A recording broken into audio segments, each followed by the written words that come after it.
Why do Japanese households save so much more than Americans?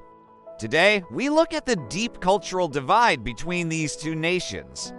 In Japan, the art of the Kakeibo budgeting system is a way of life. In the US, convenience and credit are often king.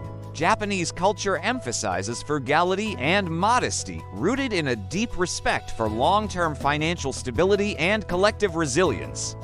From a young age, many are taught to organize their finances meticulously, often using cash and physical envelopes for everyday spending. This focus on saving provides a sense of security for the future, ensuring peace of mind throughout their retirement years.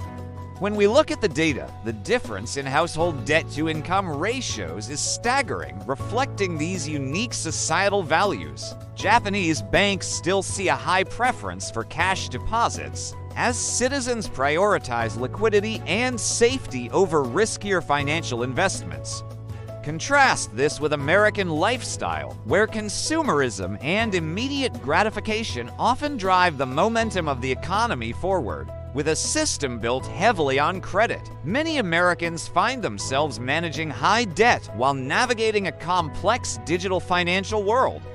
Both systems have their strengths, shaped by decades of history, economic policy, and deeply ingrained cultural traditions. Two different worlds, two different ways to save. Which financial philosophy do you relate to most?